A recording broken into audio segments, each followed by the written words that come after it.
Howdy, y'all. Welcome back. Thank you for being here. One of the biggest mysteries of the 19th century might be seen in the rapid influx of new technology which began to flood all markets with the outbreak of the Industrial Revolution.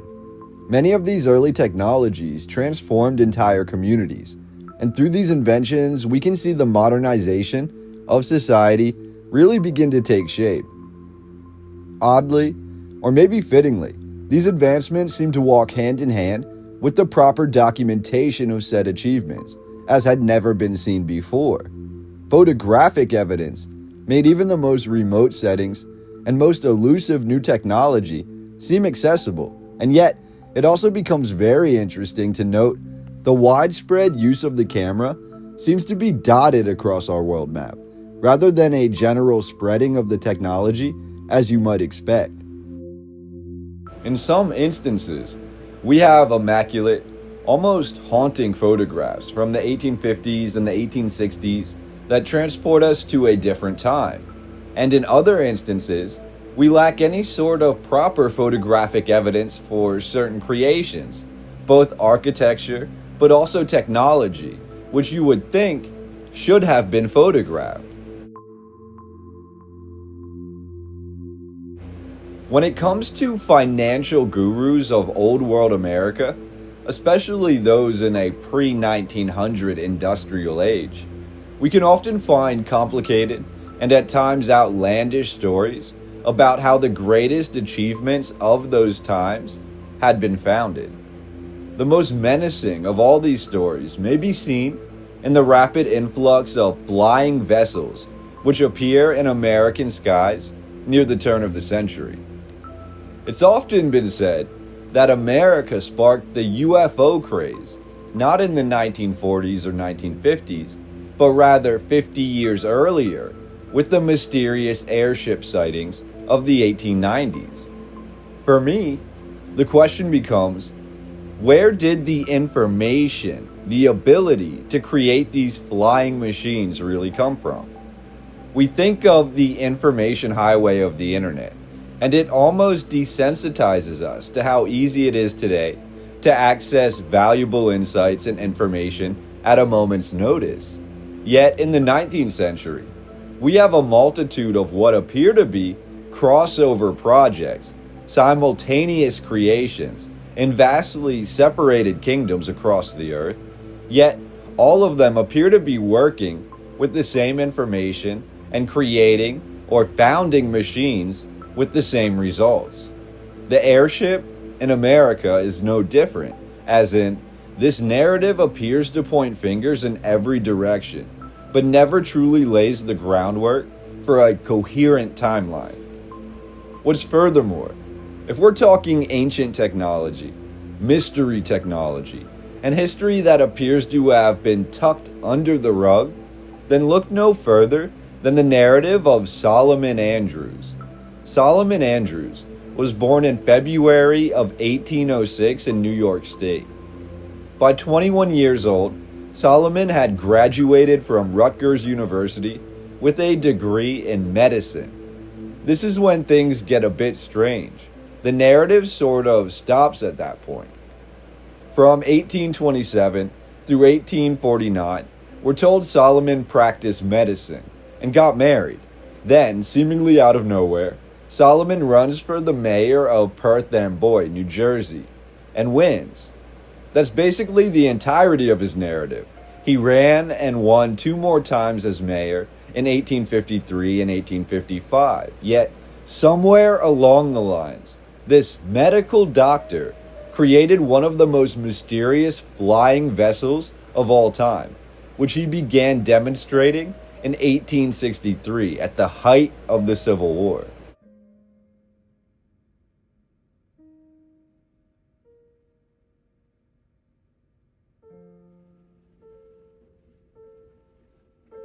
On the surface, the airship Arion seems like nothing special. It uses a similar design to other airships of the era, and we don't have any photographs of the craft. Yet here is where we come to what might be the greatest anomaly of any airship of the 19th century. The Arion flew without a motor of any kind.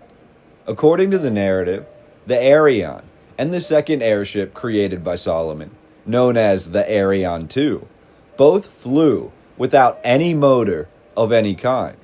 While this might sound like a novelty, Solomon Andrews was so confident in this design that he incorporated a new business known as the Aerial Navigation Company to organize regularly scheduled flights between Philadelphia and New York. The mechanics for the flight seemed like something out of fantasy. Buoyancy was controlled by a system of lines and pulleys, which compressed hydrogen gas or allowed it to expand. We're told this also included a system of inclined planes set at specific ratios to interact with the difference in gravity of the balloon and the atmosphere around it. And we're told these interacting planes allowed for the airship to be steered and propelled without a motor. Solomon Andrews referred to this system of travel as, quote, gravitational.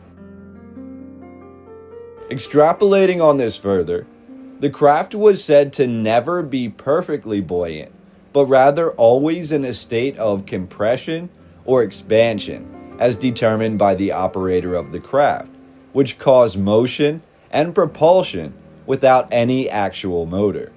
If true, an incredible flying creation like this would technically still be achievable today at a minimal cost. What's wild here? The United States government, whether directly or indirectly, appears to have really compartmentalized this information. It's also pretty shocking. Even though the history given about his life is rather brief, there's quite a bit of importance placed on Solomon Andrews. So much so, you'd think his inventions would have been better documented. Listen to this. In 1863, Solomon was in correspondence with Abraham Lincoln over using his airships in the Civil War. This led to the United States ordering Solomon Andrews to test the Arion airship in front of the leaders of the Smithsonian Institution in 1864, where he gave them his blueprints and more information about flying the craft. We're told it took another year or more, but by 1866, Solomon Andrews was notified that the United States was no longer interested in his airship. However, I wonder if they ever actually used his designs. We're told the Arion airship flew, at the very least, across New York City multiple times in 1866. However, the fate of the flying vessel also seems to be rather cloudy. Solomon Andrews passed away in 1872, and with him, almost all knowledge of this airship. What's strange is, Solomon Andrews, according to the United States government, invented, besides these airships, an early sewing machine, a barrel-making machine, one of the first fumigators, a kitchen range for household use, a gas lamp for handheld use, a pipe which filtered out carcinogens, and Andrews was responsible for rekeying or changing the locks on multiple government buildings using the padlock he invented in 1842. All of those inventions are apparently credited and patented to Solomon Andrews. So again, it's pretty wild to me that we don't have more documentation of his lifelong work, the airship. Reading into this further, again, the historic rise of new inventions, especially inventions related to flight, seems to be unlikely given the nature of the Industrial Revolution, and yet we have multiple examples tucked away in the narrative that don't exactly add up. Frederick Marriott was a publisher born in London, England in 1805. His father, William Marriott, was a publisher himself and a leading editor of many popular papers. Frederick found work for the East India Company, serving as a clerk before rising up the company. He returned to England in the 1830s and was immediately hired by the Bank of England. Marriott, following in his father's footsteps, saw a lack of publications of new papers as a flaw of the Industrial Revolution, so he is said to have stolen his wife's family inheritance and founded multiple new magazines in London. This ruined his marriage, so Marriott left his wife and moved to America during the gold rush. Instead of hunting gold, Marriott hunted people's wealth as an investment banker. Again, the narrative then takes a complete 180 and says that Marriott began inventing airships at some point before the 1860s. Diving into this, we're told back in 1841, while still in London, Marriott was part of a group of rich merchants who founded the Aerial Transit Company, and it appears it was actually this venture that he used his wife's fortune to fund. The Ariel steam carriage, or simply the Ariel, was a flying machine, the first of its kind, patented in England in 1842. The Ariel was a monoplane with a wingspan of 150 feet, weighing roughly 3,000 pounds and powered by a 50 horsepower steam engine. The plane was expected to exceed speeds of 50 miles per hour, carrying up to 12 passengers to distances over 1,000 miles away. Now here's the kicker, and this is also a fascinating detail, but the full-size Ariel was never completed. Rather, a replica to scale was created which measured about 20 feet at the wingspan. This unmanned steam craft was apparently meant to inspire investors, and in 1848, the Ariel model flew inside a large hangar designed for the craft, making this not only the first unmanned motorized aircraft to ever take flight, but the Ariel is also considered by many to be the first airplane in history, and it is indeed Frederick Marriott who is given credit for coining the term airplane for heavier than air flying vessels. The Ariel was considered a success, but the full-size model to carry passengers was never created. Mind you, that was 1848 when the Ariel test took place, and 1863 when the motorless dirigible of Solomon Andrews took flight. So when did the actual first dirigible take flight? Well, according to the narrative, the first successful dirigible flight happened in 1852, 4 entire years after the steam-powered, unmanned airplane of Marriott.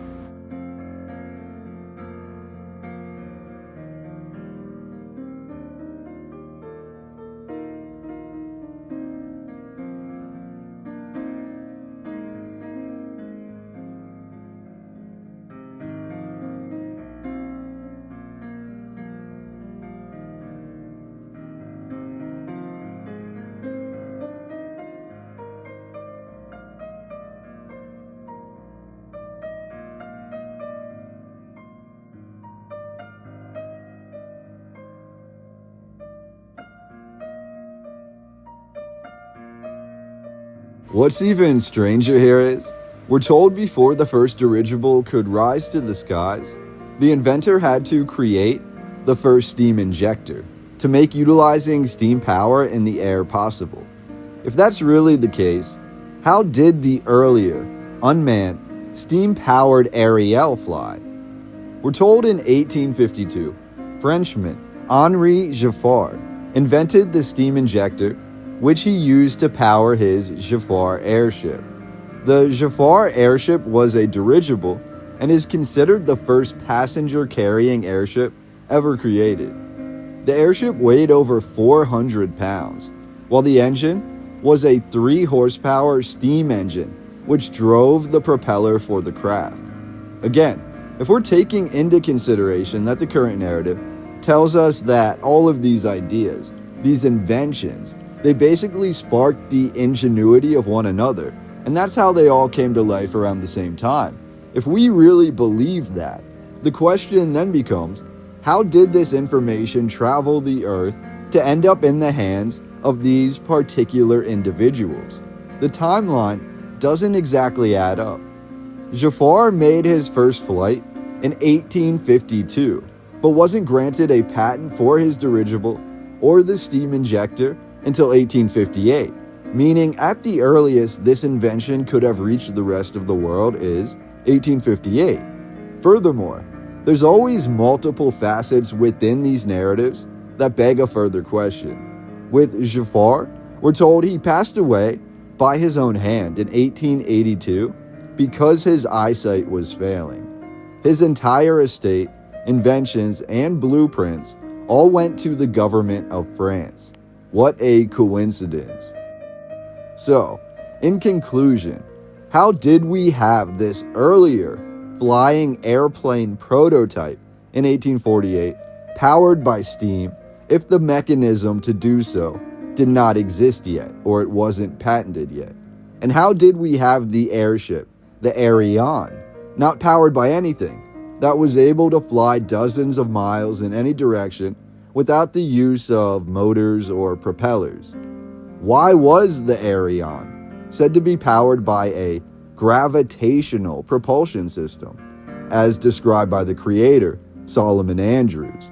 And furthermore, in 1959, the Ariane Corporation was formed in New Jersey, Solomon's former home. The Ariane Company specialized in trying to recreate Solomon's designs of airships and dirigibles that could fly without any sort of motor. The Ariane Company was said to be unable to recreate Solomon's old world design of a passenger airship that could fly without any motors, further adding to the mystery of this 19th century vessel. In the sea of information that appears to have been trickled down to us that we call mainstream sources, some of the most unexplainable would be the inventions and the prototypes which incorporated flight. Looking at the 19th century and earlier, that is where we really begin to see that the old world may have had more within its secretive archives than has ever been released to us. We're only beginning to unravel the narrative today, and when we do, there's a lot more questions that arise than answers.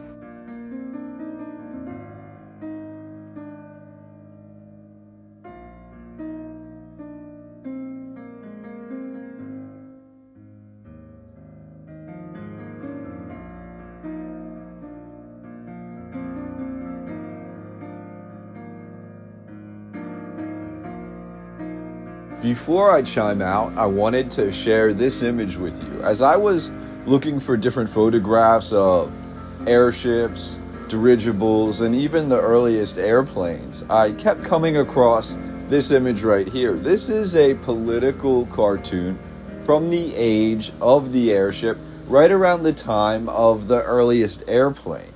And why I found this to be really interesting, I mean, on the surface, we can see what this image is supposed to represent, but if we read between the lines, we can see a certain group being pulled with this ancient technology. They are in the airship or in this balloon, in the lighter than air travel, and then that is being taken over, it's being stolen, it's being advanced or inherited into the airplane. So I saw a lot that was within this old political cartoon that I thought I would at least leave the image here, and hopefully you can see why I'm sharing this with you. But I'd love to hear your thoughts and opinions, not just about this image, but about anything that we covered today, about the history of the airship and the dirigible, looking even back at the balloon. We really have this advancement from the balloon right into the airplane, at least that is what we're told happened. And then we have even airplane